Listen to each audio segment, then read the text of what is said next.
This is today's the Hindu newspaper analysis session for UPSC Civil Services examination. Today we will discuss mainly four issues. The first issue is related to Gen Z. Second issue is related to simultaneous elections in India. Third issue is related to artificial intelligence challenges and opportunities. Fourth issue is related to Sankalp scheme. So let's discuss all the issues in detail. In this session, we will discuss about simultaneous elections in India. We will also discuss historical evolution, key benefits, and challenges related to simultaneous elections. How simultaneous elections are against the idea of federalism and democracy. What measures can be adopted for effective implementation of simultaneous elections? Why a news? Simultaneous elections are necessary from an economic standpoint to prevent wastage of manpower and to avoid disruptions of investment. Said chairperson of the Joint Parliamentary Committee examining the bill on concurrent elections. concurrent elections से related bill को examine करने वाली joint parliamentary committee के chairperson ने कहा है कि man power wastage को प्रिवेंट करने के लिए एंड इन्वेस्टमेंट डिसरप्शंस को अवॉइड करने के लिए सिमुलेटेनियस इलेक्शंस इंडिया में नेसेसरी हैं. What is the historical evolution of simultaneous elections in India? Pre-independence context. The concept of simultaneous elections is rooted in the colonial election system under the government of India in 1935. Elections were aligned with legislative bodies under British rule. Simultaneous elections का concept colonial electoral system से taking किया गया है post independence era 1952 to 1967. First general election in 1952. India began its democratic journey with simultaneous elections for the Lok Sabha and all state legislative assemblies. India ने अपना democratic journey सिमुलेटेनियस elections के साथ ही start किया है. 1952 में फर्स्ट सिमुलेटेनियस इलेक्शंस इंडिया में conduct कराया गया. Continuation in 1957, 62 and 67 simultaneous elections were successfully conducted, ensuring political and administrative stability.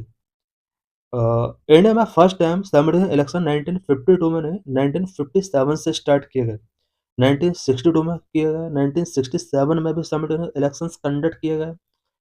Disruptions of simultaneity 1968-69. The cycle was disrupted due to the premature dissolution of some state assemblies in 1968-69, like in Haryana and Kerala. कुछ state में such as Haryana and Kerala state assemblies prematurely dissolve हो जाती है और सिमुलेटेनियस elections का जो cycle था वो अब डिसरप्ट हो जाता है. In 1960, the Lok Sabha was dissolved before completing its term, which led to separate election cycle for the Lok Sabha and various state assemblies. 1970 में लोक सभा भी before completing it's term dissolve हो जाती है और Lok Sabha and various state assemblies के लिए जो साइकिल था वो अब डिसरप्ट हो जाता है और सेपरेट इलेक्शन साइकिल यहाँ से स्टार्ट होता है. Attempts to revisit simultaneous elections. Simultaneous elections के रिविजिट के लिए वेरियस टाइम अटेम्प्ट्स किए गए. Law commission of India 117th report 1999. Law Commission advocated simultaneous elections, emphasizing the reduction of election-related disruptions and cost. Election related disruptions and cost को reduce करने के लिए 1999 में लॉ कमीशन की 117th रिपोर्ट ने भी सिमुलेटेनियस इलेक्शंस के लिए एडवोकेट किया. Parliamentary standing committee 2015. It highlighted the benefit of one nation, one election, including curbing electoral expenses and ensuring uninterrupted governance. Electoral expenses को कर्व करने के लिए अनइंटरप्टेड गवर्नेंस को इंश्योर करने के लिए पार्लियामेंट्री स्टैंडिंग कमेटी 2015 ने भी कुछ रिकमेंडेशंस गिवन किए. Niti Aayog report 2017 report propose road map to introduce one nation one election. Niti Aayog report 2017 भी वन नेशन वन इलेक्शन को इंट्रोड्यूस करने के लिए एक रोड मैप प्रपोज करती है. What are the key benefits of simultaneous elections? Simultaneous elections अगर इंडिया में कंडक्ट कराए जाते हैं देन इसके क्या क्या बेनिफिट्स हो सकते हैं? Number one, significant reduction in electoral cost. Number two, streamlining governance and reducing policy paralysis. Number three, curtailment of electoral malpractices. Number three, enhanced voter engagement and turnout. Number four, optimized utilization of security forces. Number five, minimizing disruptions to economic activity. Number six, greater alignment in development goal. Number significant reduction in electoral cost. Simultaneous elections can cut down the enormous financial burden on political parties and government. Political parties and government पर जो enormous financial burden होता है during the elections, simulated elections इसको cut down कर सकता है। Previous Lok Sabha elections expenditure in 2024 about 1 lakh crore, in 2019 about 55,000 crore, in 1998 about 9,000 crore. Previous Lok Sabha में कितना इलेक्शन रिलेटेड एक्सपेंस रहा उससे रिलेटेड डाटा है। This money could instead be allocated to health care infrastructure and education. इस मनी को सेव करके health care infrastructure and education के लिए एलोकेट किया जा सकता था। Number two, streamlining governance and reducing policy paralysis. Frequent elections में government into perpetual campaign mode due to which long term decisions making delayed. Number three, curtailment of electoral malpractices. The frequency of elections create multiple opportunities for illegal vote buying, misuse of state resources, and deployment of money power. Number three, enhanced voter engagement and turnout. Repeated elections become voter fatigue, due to which participation is often dropping. Number four, optimized utilization of security forces. Elections need heavy deployment of security forces, hurdle their primary duties. Number five, minimizing disruptions to economic activity. Frequent elections disrupt a local economy due to extended ban on business activity such as liquor sale, transport restrictions, and labor divergence. Number six, greater alignment and development goal. Simultaneous elections can strengthen cooperative federalism by aligning the developmental goal of central and state government. Key challenges related to simultaneous elections. Simultaneous elections related key challenges क्या क्या हैं? Number one, constitutional and legal complexities. Number two, administrative and operational challenge. Number three, potential threat to federalism. Number four, disruption of democratic accountability.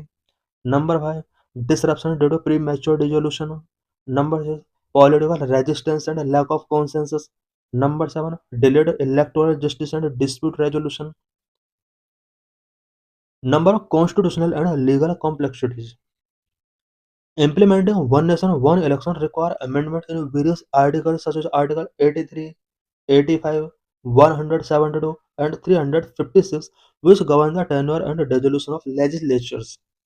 One nation one election admit simultaneous elections को implement करने के लिए constitution के various articles के अंदर amendment करने होंगे जैसे article 83, 85, 172, 356।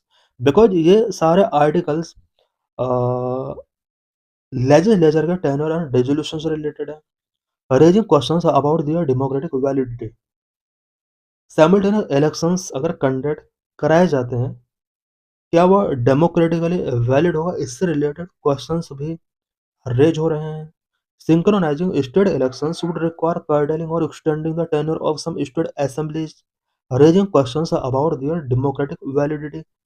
If Article 356 misused, Article 356 related to president rule could disrupt synchronized terms. Number two, administrative and operational challenges.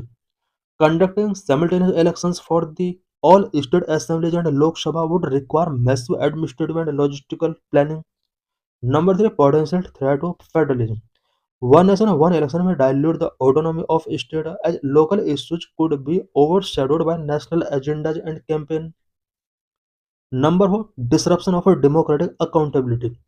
Frequent elections act as a continuous accountability mechanism which allow voters to assess government regularly. Number one, disruption due to premature dissolutions. If a government collapses prematurely in a center or in a state, the entire synchronized election cycle would be disrupted.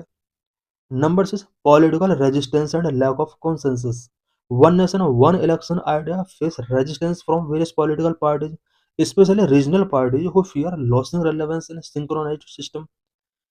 Uh, uh, one nation one election का regional parties oppose कर रहे हैं because इनका relevance यहाँ पर down हो सकता है। Number 7, delayed electoral justice and dispute resolution. Simultaneous election could create a problem for the judiciary in addressing election-related disputes. Election-related disputes को address करने के लिए simultaneous judiciary के ऊपर कुछ challenges create हो सकते हैं। How simultaneous elections are against the idea of federalism and democracy. Simultaneous elections क्या फेडरलिज्म एंड डेमोक्रेसी के आइडिया के अगेंस्ट हैं। Undermining plurality of political parties. The federal structure is sustained by plurality of political parties both at state and central level and plurality of democratic contest between them. Federal structure तभी sustain हो सकता है जब political parties के under plurality होगा and इन parties के between होने वाले कॉन्टेस्ट डेमोक्रेटिक होंगे। Simultaneous elections undermine this plurality. Simultaneous elections अगर कंडक्ट कराए जाते हैं तो इंडिया में ये प्लूरलिटी अंडरमाइन हो सकती है। State level issues will be subsumed into the national. Indian democracy at the central and state level take its own set of claims, demands and aspirations. State level issues national issues के अंदर subsumed हो सकते हैं because state politics and national politics के अपने claim होते हैं, demand होती हैं, aspirations होती हैं जो कि separate होती हैं। Simultaneous elections may blur these distinct forms and arenas of democracy. As a result, state-level issues will be subsumed into a national. What measures can be adopted for effective implementation of simultaneous elections? Simultaneous elections के effective implementation के लिए क्या-क्या measures हमें taking करना चाहिए? Number of creating a digital electoral management system. Number of use of AI for election resource allocation. Number 3, strengthening federal safeguard for regional representation. Number 4, citizen engagement through participatory democracy mechanism. Number 5, conditional financial incentives for state to align one nation one election term. Number 6, establishment of a contingency election fund. Number 8, gradual integration of digital voting platforms. Number of creating a digital electoral management system. Need to develop comprehensive digital platform to manage one nation one elections complex logistics. DEMS could integrate polling booth allocation, voter rolls, candidate filling, and result management. Number two, use of AI for election resource allocation. AI can help in allocate election resources like EVMs, personnel, and security forces based on region-specific needs. AI-powered simulations can identify high-risk areas such as conflict-prone regions, predict voter turnout, and ensure resource optimization. Number 3, strengthening federal safeguard for regional representation. Regional representation को safeguard करने के लिए हमें federal safeguard को हमें strengthen करना होगा। Ensure mechanism to prioritize of state level issues. Need to introduce mandatory regional debate for televised state specific forums during elections to give visibility to local issues. Number 4, citizen engagement through participatory democracy mechanism. Encourage citizens to participate in shaping simultaneous elections. Simultaneous elections में participate करने के लिए people को हमें encourage करना होगा। Host online opinion poll, public consultations to build awareness and to know public opinions. Number 5, conditional financial incentives for state to align one nation one election. One nation one election term के साथ align करने वाले state के लिए conditional financial incentives हमें provide करना होगा। Offer financial incentives to states like higher devolution of central fund for aligning their election cycle with one nation one election. State agreeing to shorten or extend their assembly term could be given additional funding for development project. Number 6, establishment of a contingency election fund. Contingency election fund हमें establish करना होगा। Need to create a contingency fund for handling unexpected elections due to government collapse. किसी state के अंदर या central level पर government collapse होती है, अनएक्सपेक्टेड इलेक्शंस कंडक्ट करने के लिए हमें कॉन्टिजेंसी इलेक्शन फंड इस्टेब्लिश करना होगा। This fund should be maintained by election commission of India and used to manage mid cycle elections. Number 8, gradual integration of digital voting platform. introduce secure digital voting mechanism for some special categories of voters, such as urban migrants or NRIs. Digital voting could reduce logistical burden and enable wider participation in simultaneous elections. This is PYQ related to this article. In this session, we will discuss about artificial intelligence, opportunities, challenges, and ethical questions. Why in news? IMF Managing Director Kristalina Georgieva said artificial intelligence could lift global growth by 0.8% and help India achieve the Viksit Bharat goal, but pose significant threat of displacement of job and financial stability. IMF managing director Christina Georgia ने कहा है कि artificial intelligence global growth को 0.8% तक lift कर सकता है, India के विकसित भारत गोल को अचीव करने में हेल्प कर सकता है, बट जॉब डिस्प्लेसमेंट से रिलेटेड सिग्निफिकेंस रिस्क ये पोज कर सकता है. What is artificial intelligence? Artificial intelligence is an emerging technology that enables machines and computers to simulate human intelligence and problem-solving capabilities.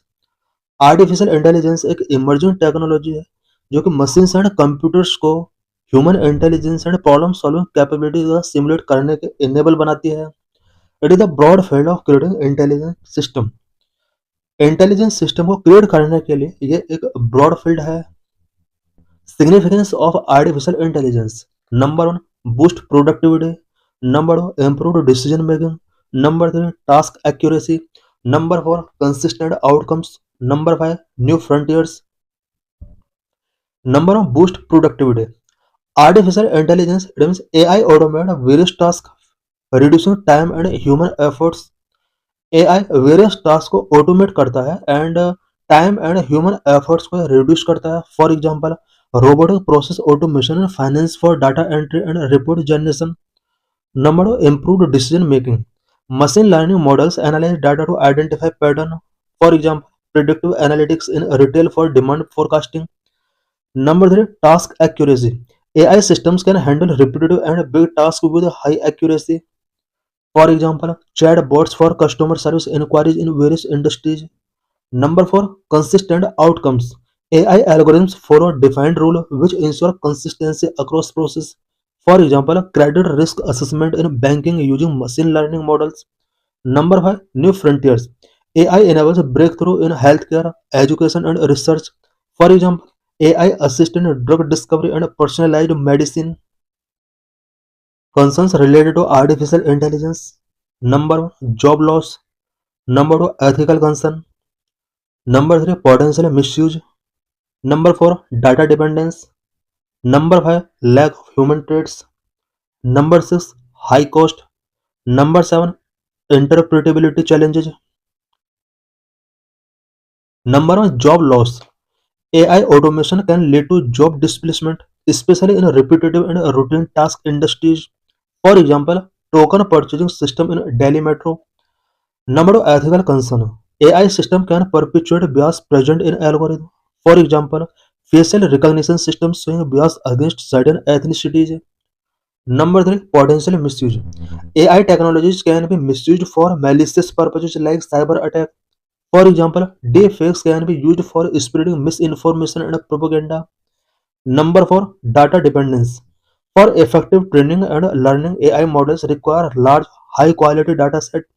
For example, inaccurate medical diagnosis due to incomplete patient data. Number 5, lack of human traits. AI lack human qualities like emotional intelligence, creativity, and empathy. For example, chatbot could not provide emotional support in mental health applications. Number 6, high cost. Developing and implementing AI systems can be costly. For example, large investment are required for AI research and development. Number 7, interpretability challenge. Complex AI models can be opaque, which making it difficult to understand their decision-making process. For example, lack of transparency in AI-based loan approval systems. AI as an acceptor.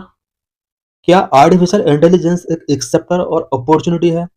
Artificial intelligence (AI) is increasingly accepted as an impetus for evolution across diverse sectors in India: in agriculture sector, in governance and judiciary, in economic productivity in sectoral advancement. Artificial intelligence various sectors के लिए एक opportunity है. Number one, education.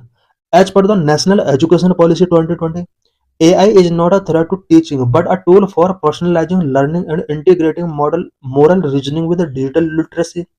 Number two, governance and judiciary. AI is being accepted to reduce judicial pendency, for example, in e-code project, and improve the targeting of government scheme with greater transparency and efficiency. Number three, economic productivity.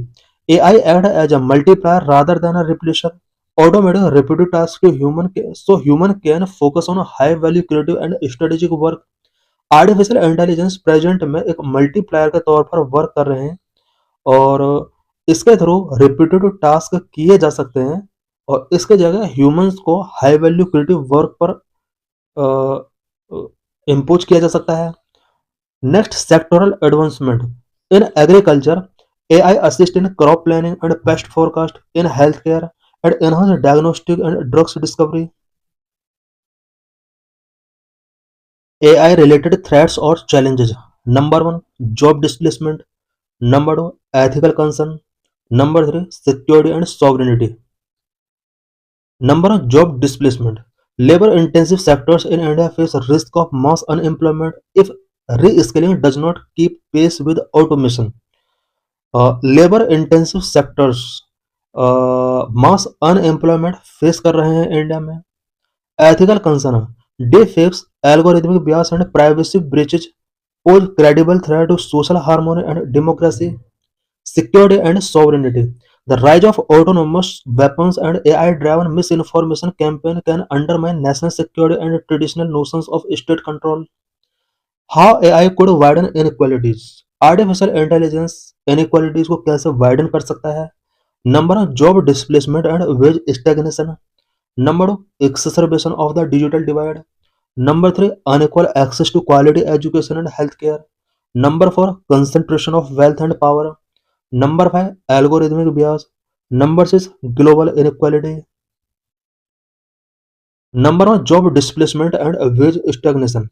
AI-driven automation poses a significant threat to routine and low-skilled jobs in sectors like manufacturing, customer service, and data entry. The jobs created by AI are often high-skilled, leading to a significant skill mismatch. Artificial intelligence के द्वारा create की गई job जो है वो high skilled है और significant skill mismatch इसके थ्रू क्रिएट हुआ है. The World Economic Forum estimates that AI may displace millions of jobs globally, disproportionately affecting the informal workforce, which often lacks social security nets and retrain, uh, retraining opportunities. Number two, exacerbation of the digital divide. The benefits of AI are concentrated in regions and communities with advanced digital infrastructure, reliable electricity, and high internet penetration. Artificial intelligence के benefit उन्हें areas and regions या communities तक concentrate हैं जहां पर digital infrastructure advance है, reliable electricity है and internet penetration high है. Rural and marginal communities with limited access to technology and digital literacy, deepening the urban rural divide. Number three, unequal access to quality education and health care. Quality education and health care तक people का जो access है वो unequal हुआ है इसकी वजह से. While AI can revolutionize education and healthcare through personalized learning and improved diagnostic, its benefits are primarily accessible to those in better equipped urban areas or elite institutions. Schools or health centers in underprivileged regions may lack the infrastructure to adopt these technologies, thereby reinforcing existing disparities in access to quality services. Number four, concentration of wealth and power. Due to high cost of AI research and development and high performance computing infrastructure, only a few large corporations and advanced economies can lead to innovation. Because artificial intelligence का जो research related cost है, development है, वो बहुत high है and इसका performance computing infrastructure भी high है. यही वजह है few large corporations and advanced economies ही इसके इनोवेशन को लीड कर रहे हैं. This lead to the concentration of economic gains among capital owners and highly skilled workers encouraging the gap between the rich and the poor. Number 5, algorithmic bias. If AI models trained on biased data, it can perpetuate and amplify existing social prejudices, including caste, gender, and regional discrimination in critical areas such as hiring, lending, and law enforcement. Number 6, global inequality. Developing countries have dependency on foreign AI technology. Developing countries foreign AI technologies पर depend है. The UN has warned that unmanaged AI could lead to a great divergence between nations. UN ने warn किया है कि अगर artificial intelligence unmanaged रहता है then nations के बिटवीन ग्रेट डाइवर्जेंस इसके थ्रू क्रिएट हो सकते हैं. What are mitigating measures? Number 1, investing in skilling and reskilling. Skilling and reskilling में इन्वेस्टमेंट को इन्हांस करना होगा. Number 2, developing inclusive AI governance. Inclusive AI governance हमें डेवलप करने होंगे. Number 3, bridging the digital divide. Urban and rural areas में जो digital divide gap है उसको ब्रिज करना होगा. Number 4, strengthening social safety net. Social safety net हमें स्ट्रेंथन करने होंगे. Number 5, promoting public investment. Public investment को हमें एनहांस करना होगा. Various initiatives in India to promote artificial intelligence. Artificial intelligence को प्रमोट करने के लिए इंडिया में वेरियस इनिशिएटिव्स क्या क्या टेकिंग किए गए हैं. Indian government and various organizations have taken several initiatives to promote the development and adoption of AI in India. India में आर्टिफिशियल इंटेलिजेंस के डेवलप के लिए एंड एडॉप्शन के लिए गवर्नमेंट एंड वेरियस ऑर्गेनाइजेशंस ने several initiatives taken किए हैं such as number 1, National Strategy for AI 2018. It outlined the mission, vision and a comprehensive plan to leverage artificial intelligence for economic growth and social development. Number 2, AI for all. Number 3, responsible AI for social empowerment. RAISE. AI for all to promote AI research and education. AI research and education को promote करने के लिए India में AI for all initiative taking किया गया. Responsible for social empowerment. Responsible AI for social empowerment. It means RAISE. It aims to develop AI-based solutions for social good. Number 4, AI for agriculture to improve agriculture productivity and farmers' welfare. Number 5, responsible AI for youth to equip young people with the necessary skill of AI. Number 6, AI centers of excellence. The government has established AI centers of excellence in various universities and institutes such as IIT to promote research and development in AI. Artificial intelligence से related research and development को promote करने के लिए government of India ने India के various universities and institute such as IITs में AI centres of excellence establish किए हैं. Number 7, future skill prime. It is joint initiative by MeitY and NASSCOM, a skill development programme aimed at reskilling and upskilling IT professionals in emerging technology including AI to bridge the talent gap. Number 8, India AI. It is the national AI portal of India. It serves as a knowledge portal, a research organization. India AI ये India का national AI portal है. Current AI laws in India. India currently does not have a dedicated comprehensive AI law.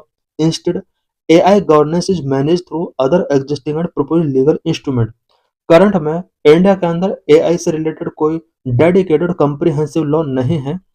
Other existing and propose legal instrument के अंदर artificial intelligence से related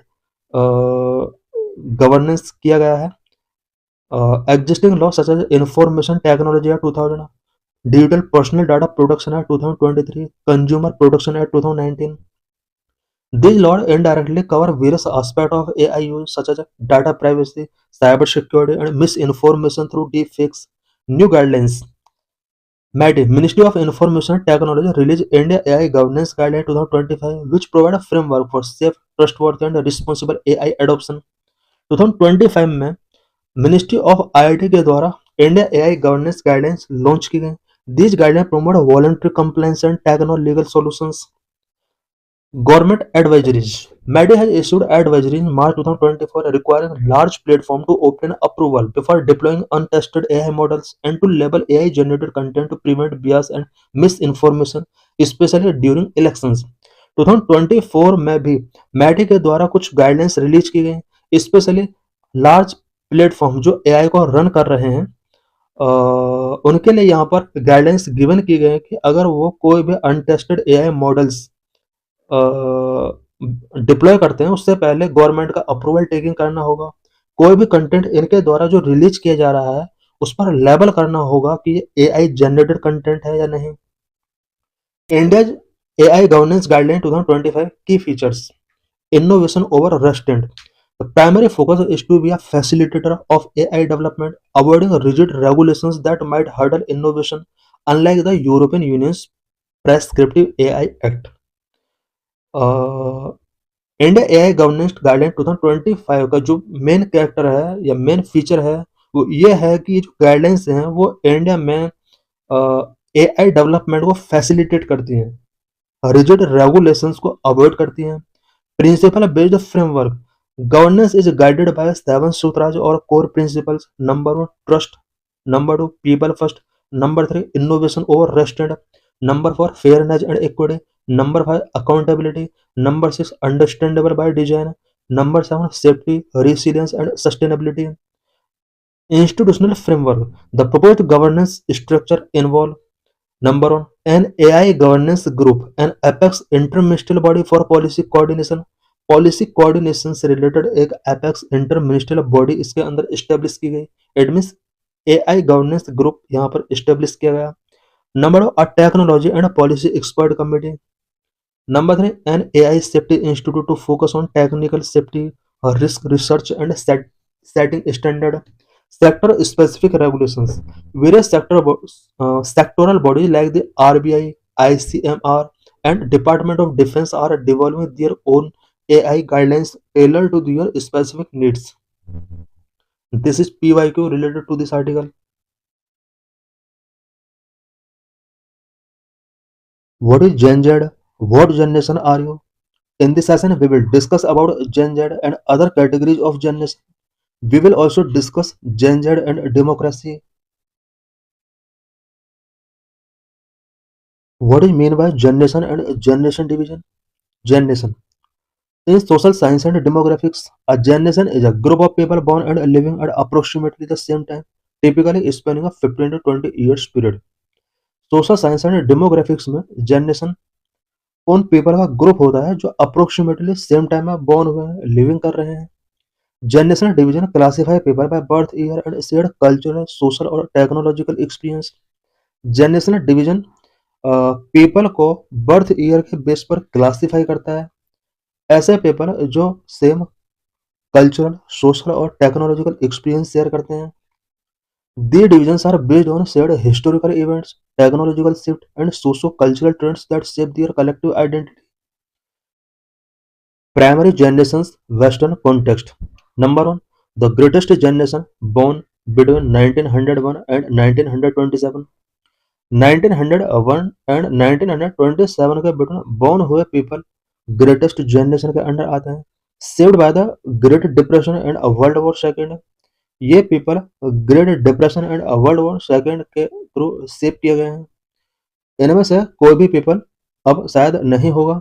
number 2 silent generation born between 1928 and 1945। 1928 and 1945 के between born हुई generation silent generation है।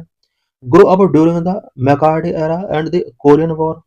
Number 3 baby boomers 1946 to 1964, post world war second, grow up during civil rights and social change. Baby boomers जो generation है ये 1946 to 1964 के under born हुए हैं और ये सिविल राइट्स के ड्यूरिंग एंड सोशल चेंज के ड्यूरिंग बोर्न हुए हैं।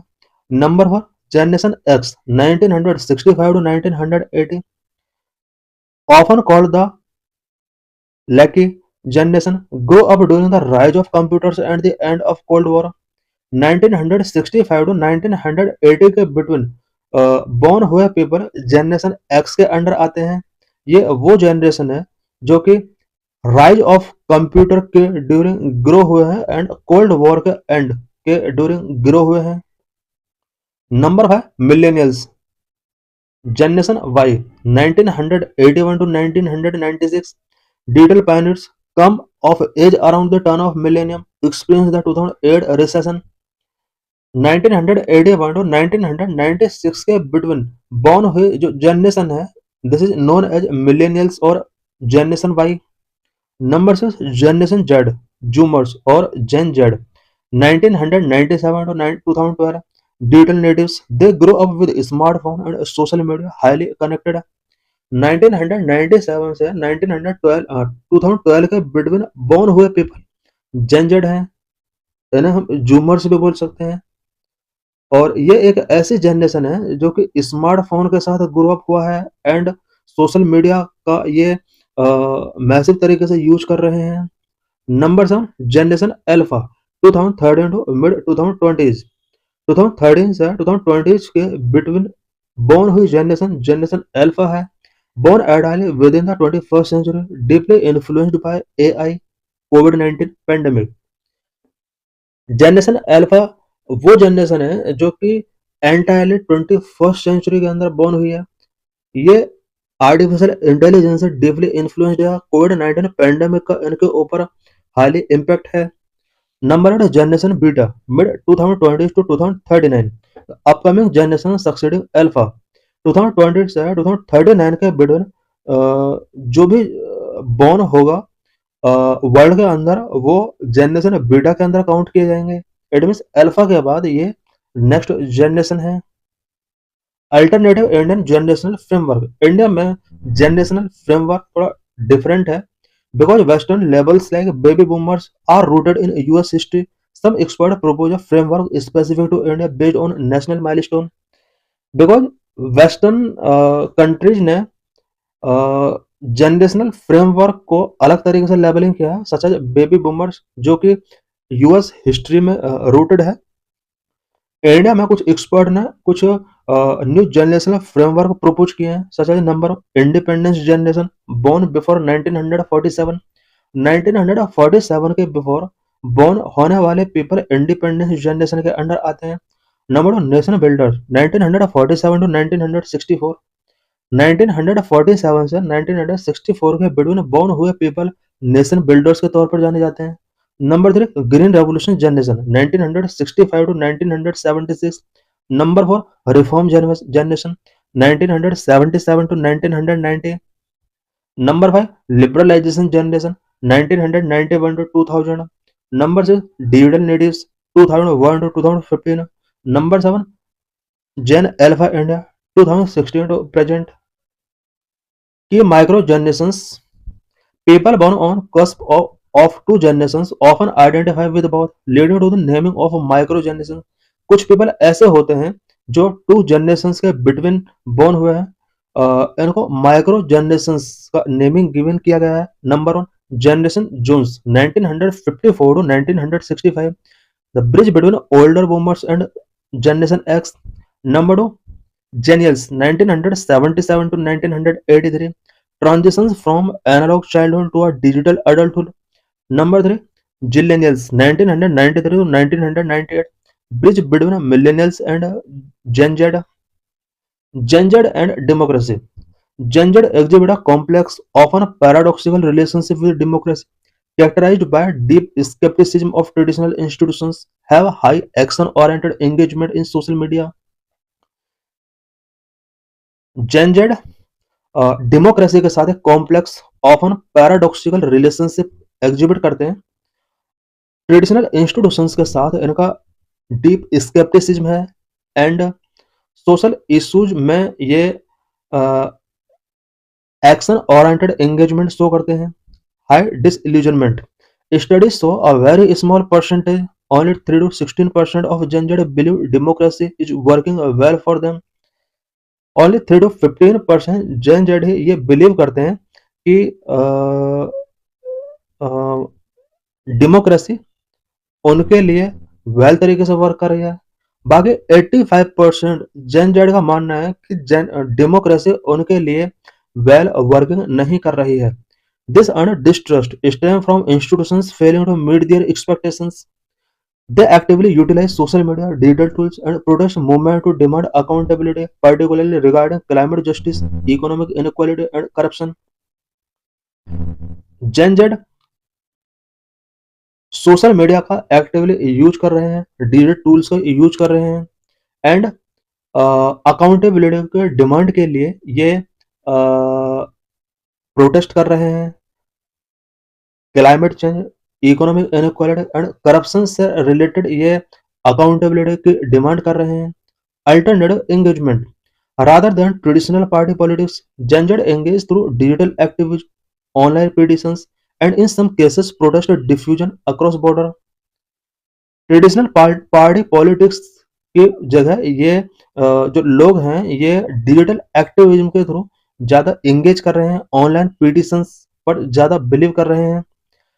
Pro rights anti system, Gen Z are highly committed to human rights and democratic principles, but many are skeptical of existing democratic system। Gen Z human rights and democratic principles को लेकर highly committed है, but existing democratic systems को लेकर many जेन Z people sceptical हैं। Gender divide, in western countries a growing gender gap is emerging with young men experiencing economic insecurity। Western countries में gender gap emerge हो रहा है, young man economic insecurity experience कर रहे हैं। की issues, gender activism focus heavily on concrete systematic issues like housing, economic stability and environmental sustainability rather than abstract political ideology। Gen Z abstract political ideology की जगह heavily concrete systematic issues like housing, economic stability and environmental sustainability पर ज़्यादा focus कर रहे हैं। What is Sankalp program? In this session, we will discuss key features, component and objectives of Sankalp program. Why in use? The Public Account Committee of Parliament criticized the government for poor implementation of skill acquisition and knowledge awareness for livelihood promotion संकल्प scheme. Public account committee of parliament ने government को संकल्प programme के poor implementation के लिए criticise किया है। It is a flagship programme of the ministry of skill development and entrepreneurship. Sankalp programme ministry of skill development and entrepreneurship का एक फ्लैगशिप प्रोग्राम है। What is Sankalp scheme? Sankalp scheme centrally sponsored programme launched on 19th January 2018 by the Ministry of Skill Development and Entrepreneurship, AIM, an outcome-oriented initiative supported by the World Bank to strengthen the institutional mechanism for skill development in India। India में skill development के लिए institutional mechanism को strengthen करना इसका main objective है। Objectives of संकल्प scheme. संकल्प aims to operationalize the national skill development mission by focusing on three main result areas। संकल्प स्कीम का जो मेन एम है वो कुछ स्पेशल एरियाज पर फोकस करके नेशनल स्किल डेवलपमेंट मिशन को ऑपरेशनलाइज करना है। की focusing area, number one, institutional strengthening, enhancing the capacity of skill development institutions at the central, state and district level। Central, state and district level पर skill development institutions की capacity को enhance करना इसका objective है। Number quality assurance, improving the quality and market relevance of training program by standardizing curriculum, assessment and certification। Number three, encouraging marginalized population, ensuring access to skill training for disadvantaged group including women, SC, ST and persons with disabilities। Marginalised population के inclusion को ensure करना भी इसका एक main objective है। की features and component of संकल्प scheme. Sankalp scheme के की फीचर्स एंड कंपोनेंट क्या है? डिसेंट्रलाइज्ड प्लानिंग, संकल्प promote local level planning through district skill committees to align training with the local market demand। District skill committees के through Sankalp local level planning को promote करता है। Mahatma Gandhi national fellowship, a notable initiative under संकल्प that deputes fellow to district to support local skill administration। Local skill administration को support करने के लिए संकल्प के under Mahatma Gandhi national fellowship initiative taking किया गया है। Public private partnership, this scheme encourage private sector participation to expand training capacity and improve employability. Training capacity को expand करने के लिए, एम्प्लॉयबिलिटी को इम्प्रूव करने के लिए इस स्कीम के अंडर प्राइवेट सेक्टर पार्टिसिपेशन को एनकरेज किया गया है। Recognition of prior learning, it provides formal certification for skill acquired through informal means helping workers to formal employment. Skill India portal, a digital platform used for monitoring, assessment and capturing real-time skill data across the country.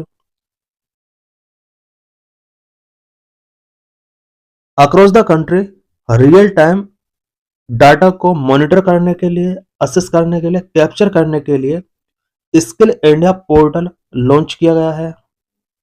Funding and implementation of संकल्प scheme, Sankalp scheme को किस तरह से funding किया जा रहा है, किस तरह से इसका इम्प्लीमेंटेशन किया जा रहा है। Loan assistance, Sankalp programme is primarily funded by $250 million loan from the world bank. Sankalp programme को इम्प्लीमेंट करने के लिए वर्ल्ड बैंक के द्वारा फंडिंग किया गया है। अबाउट $250 million का फंडिंग वर्ल्ड बैंक के द्वारा किया गया है। Disbursement linked indicators, funding is released based on the achievement of specific verifiable performance target. Timeline, originally set to run until March 2023. Some state level implementations report extended activities or tenures through March 2025. मार्च 2023 तक इस scheme को run किया जाना था, पर कुछ state level implementation में delay होने की वजह से मार्च 2025 तक इसको कंटिन्यू रखा गया। Thanks for watching this video.